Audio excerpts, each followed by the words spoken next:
Nobody ever saw them coming. They never announced their presence with footsteps, nor did they whisper in the dark like ghosts. The silent ones simply appeared.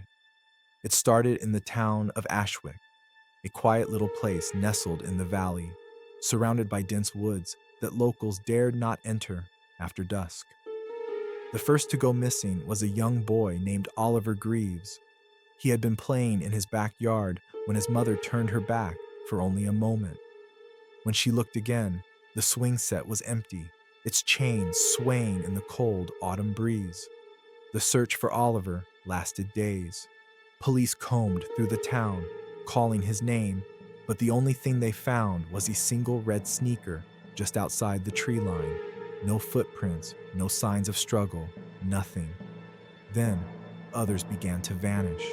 A mailman, an elderly woman, a teenage couple walking home late at night. Always the same story.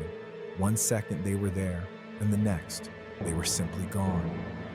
Fear seeped into Ashwick like a disease. Windows were locked, curfews were set, and the town's streets grew eerily silent after sundown. That was when they started to appear.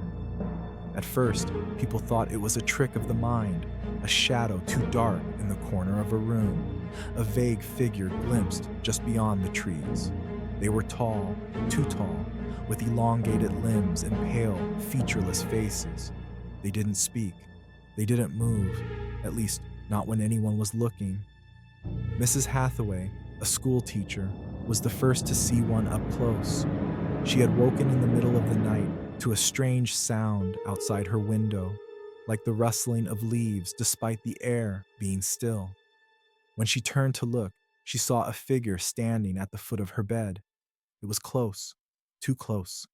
Its face, smooth and white, like porcelain, lacked eyes, but somehow she knew it was staring at her.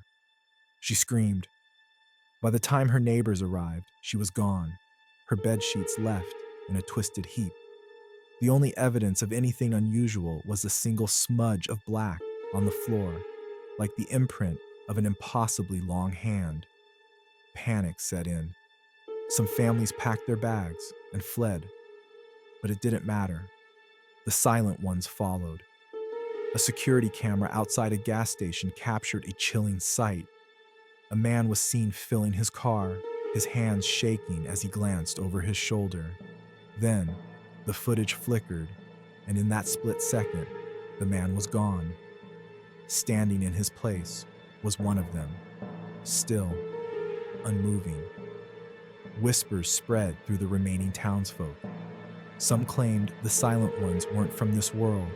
Others believed they had always been here, watching from the dark, waiting for the right moment to take those who wandered too far from the light. One brave soul, a man named Daniel Weaver, decided to confront them. Armed with a flashlight and a hunting rifle, he ventured into the woods. He never returned, but something else did. The next morning, standing in the center of the town square, was Daniel's body. His arms were twisted unnaturally, his jaw unhinged as if he had died screaming.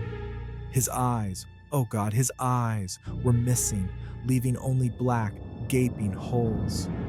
That was the breaking point. The remaining citizens of Ashwick packed what they could and left. By the end of the month, the town was deserted. The houses stood empty, their windows staring like hollow eyes. No one spoke of Ashwick after that. It was erased from maps, avoided by travelers. But those who live near its borders claim that on silent nights, if you stand very still, you might see them standing at the edge of the trees, watching, waiting, and if you look away, even for a second, you might be next.